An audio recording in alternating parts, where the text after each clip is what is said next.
السلام علیکم ورحمۃ اللہ وبرکاتہ۔ الحمد للہ وحدہ والصلاة والسلام علی من لا نبی بعدہ، اما بعد۔ تبرک کی دو اہم اور بنیادی قسم ہیں۔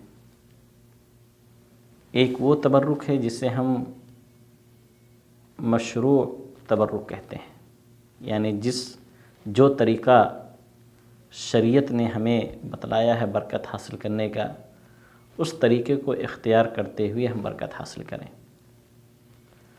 اور دوسری قسم ہے ممنوع تبرک، وہ طریقہ جسے ہماری شریعت کے اندر برکت کے حصول کا ذریعہ نہیں قرار دیا گیا ہے، یا ہمیں رہنمائی نہیں کی گئی ہے کہ برکت آپ اس طریقے سے حاصل کریں۔ اگر کوئی وہ طریقہ اختیار کرتا ہے جس کی رہنمائی دین اسلام میں موجود نہیں ہے، تو وہ پھر ممنوع تبرک ہے، اور اس کی بھی قسمیں ہیں، انشاءاللہ اگلے ویڈیو میں اس کے بارے میں سنیں گے۔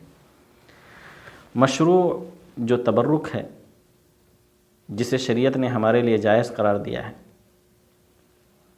اس کے بے شمار وسائل ہیں جن کے ذریعے سے اللہ رب العالمین کی برکت ہم اور آپ حاصل کر سکتے ہیں۔ سب سے پہلی چیز، اللہ رب العالمین نے کچھ شخصیات کو اس دنیا کے اندر بابرکت بنایا، اور وہ ہستیاں، وہ شخصیات انبیاء کرام کی شکل میں دنیا کے اندر آئیں۔ لوگوں نے انبیاء کرام کے اوپر ایمان لا کر کے ان کی اتباع اور پیروی کر کے برکت حاصل کیا۔ ساتھ ہی ساتھ ہے انبیاء کرام کی ذات بھی سراپا بابرکت تھی۔ نبی کریم صلی اللہ علیہ وسلم کی اتباع اور پیروی کے ذریعے سے جیسے صحابہ کرام نے برکت حاصل کی، ویسے ہی اللہ کے رسول صلی اللہ علیہ وسلم کے بعد آثار سے بھی صحابہ کرام نے برکت حاصل کیا۔ تو ذات کے ذریعے سے برکت حاصل کرنا احادیث کے اندر کثرت سے موجود ہے۔ نبی کریم صلی اللہ علیہ وسلم نے صلح حدیبیہ کے موقع پر اپنے سر کے بال مڈائے، حلق کرایا، اور صحابہ کرام کو دے دیا کہ ان بالوں کو صحابہ کرام کے درمیان تقسیم کر دیا جائے۔ چنانچہ بے شمار صحابہ کرام کو اس کا حصہ ملا۔ اسی طریقے سے اللہ کے رسول صلی اللہ علیہ وسلم ایک بار سوئے ہوئے تھے ایک صحابیہ کے گھر میں۔ آپ صلی اللہ علیہ وسلم ابھی نیند ہی کی حالت میں تھے کہ وہ صحابیہ آتی ہیں۔ نبی کریم صلی اللہ علیہ وسلم چٹائی پر، جو کہ کھجور کی پتیوں کی بنی ہوئی تھی، آپ لیٹے تھے، گرمی کا موسم تھا، اور آپ کا پسینہ اس چٹائی کے اوپر جمع ہوا تھا۔ وہ آتی ہیں اور اللہ کے رسول صلی اللہ علیہ وسلم کے اس پسینے کو اپنے اس ڈبیے کے اندر جمع کرنے کی کوشش کرتی ہیں جس میں وہ خوشبو کی چیزیں رکھا کرتی تھی، تاکہ وقت ضرورت اس خوشبو کو استعمال کر سکیں۔ وہ ایسا کر رہے تھے کہ نبی کریم صلی اللہ علیہ وسلم کی نیند کھل گئی۔ اللہ کے رسول صلی اللہ علیہ وسلم نے فرمایا کہ یہ کیا کر رہی ہو؟ انہوں نے کہا کہ اللہ کے رسول صلی اللہ علیہ وسلم، ہم اس کے ذریعے سے خوشبو حاصل کرتے ہیں۔ یہ ام سلیم رضی اللہ تعالی عنہا تھیں۔ نبی کریم صلی اللہ علیہ وسلم نے فرمایا کہ پھر کوئی بات نہیں، اسبتے، آپ نے حق حاصل کیا، یعنی صحیح چیز آپ نے یعنی صحیح عمل کیا۔ اسی طریقے سے اللہ کے رسول صلی اللہ علیہ وسلم کے آثار سے تبرک حاصل کرنے کا ذکر اور بھی دوسری چیزوں میں ملتا ہے۔ نبی کریم صلی اللہ علیہ وسلم نے بعض صحابہ کرام کو کہیں نہ کہیں بعض آثار عطا کیے جس کے ذریعے سے انہوں نے برکت حاصل کیا۔ آپ صلی اللہ علیہ وسلم کی وفات کے بعد بھی وہ آثار جب تک رہے، صحابہ کرام کہیں نہ کہیں اس سے برکت حاصل کیا کرتے تھے۔ البتہ دھیرے دھیرے وہ آثار دنیا سے ختم ہو گئے، اور مسلمان کہیں نہ کہیں ایک بہت ہی عظیم نعمت سے محروم ہو گئے۔ اکثر صحابہ کرام نے اسے اپنی قبروں میں دفن کرنے کا ساتھ ساتھ حکم دیا، تاکہ اس کی برکت انہیں قبر کے اندر بھی ملے، اور قیامت کے دن بھی اللہ رب العالمین اس کی وجہ سے انہیں اس کی افادیت اور اس کے فائدے کو ان تک پہنچائے۔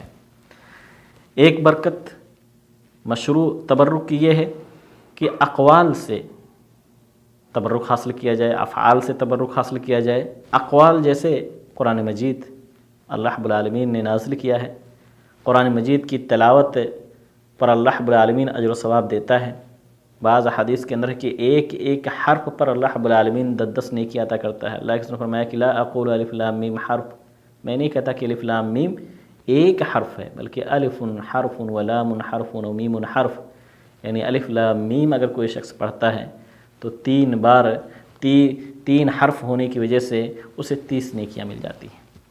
اسی طریقے سے اقوال کی برکت، یعنی زبان کی، جس کو ہم اپنے زبان سے ادا کرتے ہیں، کوئی آدمی دعا کرے، ظاہر سی بات ہے یہ دعا برکت ہے، بلکہ بعض احادیث کے اندر ہے کہ جب کوئی آدمی خاص طور سے غائبانہ طور پر اپنے مسلمان بھائی کے لیے دعا کرتا ہے تو اللہ رب العالمین کے فرشتے کہتے ہیں کہ تمہیں بھی وہ چیز حاصل ہو جو تم اپنے بھائی کے لیے طلب کر رہے ہو، تو اللہ رب العالمین برکت ادا کرتا ہے۔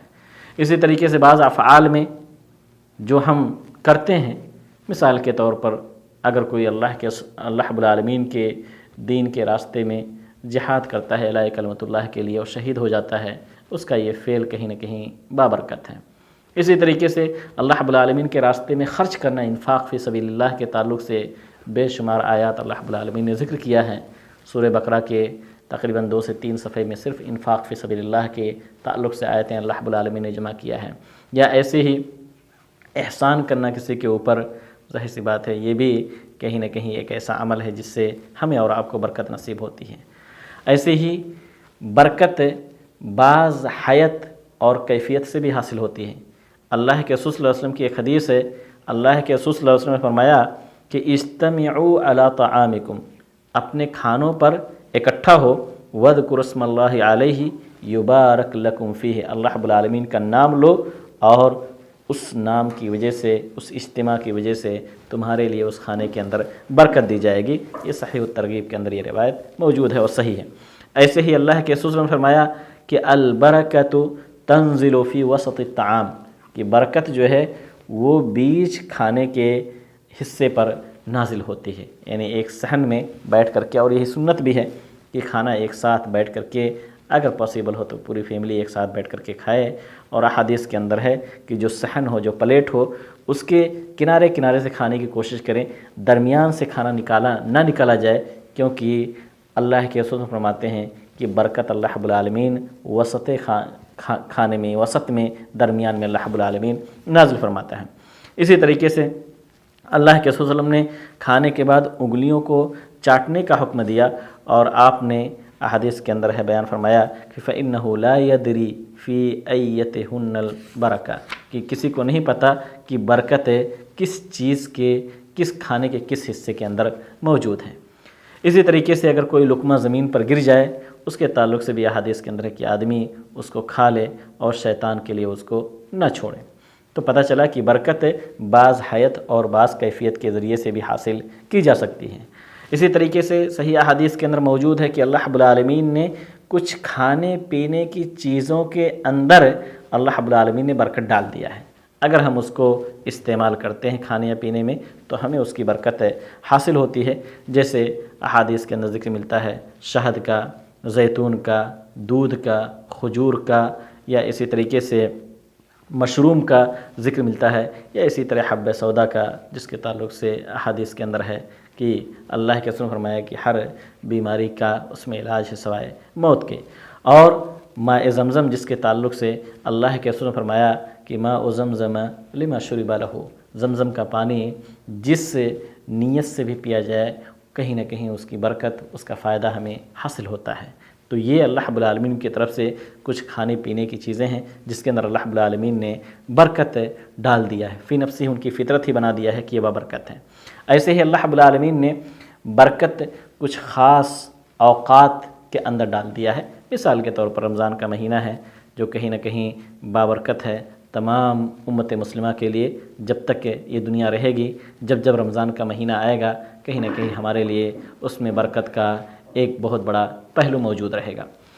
اور اسی رمضان کے اندر اللہ رب العالمین نے لیلۃ القدر کی شکل میں ایک عظیم رات رکھی ہے جو بابرکت رات ہے۔ اللہ رب العالمین نے قرآن مجید کے اندر ذکر کیا ہے کہ لیلۃ القدر خیر من الف شہر، کہ لیلۃ القدر 1000 مہینوں سے بھی زیادہ بہتر ہے۔ ایسے ہی ہر مسلمان کے لیے ہر رات کا آخری پہر بابرکت ہے۔ ثلث جو آخری تہائی رات ہے، اللہ رب العالمین کیونکہ سمائے دنیا کے اوپر آتا ہے اور خود بندوں سے مخاطب ہو کر کے کہتا ہے کہ کون سا بندہ ہے جو مجھ سے مغفرت طلب کرے میں اسے بخش دوں، اور کون مجھ سے رزق طلب کرتا ہے کہ میں اسے دے دوں، اور کون مجھ سے سوال کرتا ہے کہ میں اس کے سوال کی ضرورت جو حاجت ہے اس کو پوری کر دوں۔ اسی طریقے سے سوموار اور جمعرات کا دن بھی بابرکت ہے۔ اگر کوئی شخص اس دن روزے رکھے تو نبی کریم صلی اللہ علیہ وسلم کی سنت اپنا کر کے کہیں نہ کہیں وہ برکت حاصل کر سکتا ہے۔ جمعہ کے دن کے تعلق سے تو ایک بہت ہی واضح حدیث یہ اللہ کے رسول نے فرمایا خیر یوم طلعت علیہ الشمس یوم الجمعہ، کہ سب سے بہترین جو دن ہے جس پر سورج طلوع ہوتا ہے وہ جمعہ کا دن ہے، اور جمعہ کے تعلق سے بے شمار احادیث ہیں جس سے ان کی فضائل کا ذکر ملتا ہے۔ ایسے ہی اللہ رب العالمین نے ذی الحجہ کے شروع کے 10 دن جو ہے وہ اللہ رب العالمین نے بہت ہی بابرکت ہمارے لیے بنائے ہیں، جیسا کہ احادیث کے اندر اس کا ذکر ملتا ہے۔ ایسے ہی اللہ رب العالمین نے کچھ جگہوں کو ہمارے لیے بابرکت بنا دیا ہے۔ مثال کے طور پر اللہ رب العالمین کا وہ گھر جو مکہ کے اندر ہے جسے ہم خانہ کعبہ کہتے ہیں، بیت الحرام ہے۔ اللہ کے رسول نے حدیث کے اندر بیان فرمایا کہ کوئی شخص اگر خانہ کعبہ کے اندر نماز پڑھتا ہے، ایک نماز ہے، تو اسے خانہ کعبہ کے علاوہ مسجد نبوی اور بیت المقدس کو چھوڑ کر جتنی مسجدیں ہیں دنیا کی، ان کے مقابلے میں 1,00,000 نمازوں کا اجر و ثواب ملتا ہے۔ اللہ کے رسول کی مسجد ہے جسے ہم مسجد نبوی کہتے ہیں، اس کے تعلق سے بھی صحیح حدیث کے اندر ہے کہ 1,000 نمازوں کا اجر و ثواب اللہ رب العالمین عطا کرتا ہے خانہ کعبہ اور بیت المقدس کے علاوہ جو مسجدیں ہیں۔ اسی طریقے سے بیت المقدس کے تعلق سے بھی آتا ہے، بعض احادیث کے اندر ہے کہ 500 نمازوں کا اجر و ثواب، اور بعد میں 250 احادیث کا کہ 250 نمازوں کے اجر و ثواب کا ذکر ملتا ہے۔ ایسے ہی اللہ کے رسول نے مسجد قباء کے تعلق سے بیان فرمایا ہے کہ کوئی شخص اگر باوضو ہو کر کے اور مسجد قباء جاتا ہے، 2 رکعت نماز ادا کرتا ہے، تو اللہ رب العالمین اس کو 1 عمرے کا اجر و ثواب عطا کرتا ہے۔ کہنے کا مقصد یہ ہے کہ اللہ رب العالمین نے یہ شرعی وسائل اور ذرائع ہمارے لیے بنائے ہیں جن کے ذریعے سے ہم برکت حاصل کر سکتے ہیں۔ برکت دینے والا تو اللہ رب العالمین ہے، لیکن دنیا کے اندر یہ چند چیزیں ہیں، اللہ کے رسول صلی اللہ علیہ وسلم کی شخصیت ہے، یا اسی طریقے سے کچھ دن ہیں، کچھ مہینے ہیں، اور کچھ حیات بتلایا گیا کہ اللہ رب العالمین کی طرف سے بابرکت ہیں۔ ہمیں ضرورت ہے کہ ہم ان شرعی وسائل کو اختیار کرتے ہوئے اللہ رب العالمین کی ذات سے برکت حاصل کریں، یہ اعتقاد رکھتے ہوئے اس یقین جازم کے ساتھ کہ برکت صرف اور صرف اللہ رب العالمین ہی عطا کرنے والا ہے، باقی یہ چیزیں جو ہیں وہ کہیں نہ کہیں صرف اسباب اور ذرائع ہیں، اور اللہ رب العالمین اس عمل کی وجہ سے کہیں نہ کہیں اسباب اور وسائل کو اختیار کرنے کی وجہ سے اللہ رب العالمین ہمیں برکت عطا کرتا ہے۔ اللہ تعالیٰ سے دعا کریں کہ اللہ رب العالمین ہمارے عمر کے اندر نیکیاں کر کے ہمیں برکت حاصل کرنے کی توفیق دے، ہماری اولاد کے اندر، ہمارے اہل و عیال کے اندر، اور اسی طریقے سے اللہ تعالیٰ تمام امت مسلمہ کے اوپر اپنی برکتوں کی بارش اللہ رب العالمین برسائے، ہر بلا اور مصیبت سے اللہ تعالیٰ ہمیں محفوظ رکھے، جب تک زندہ رکھے اللہ تعالیٰ ہمیں ایمان پر قائم و دائم رکھے، اور جو ہمارا خاتمہ اللہ تعالیٰ ایمان کے حالت میں ہی دنیا سے ہمیں رخصت فرمائے۔ آمین وآخر دعوانا رب العالمین۔ السلام علیکم ورحمۃ اللہ وبرکاتہ۔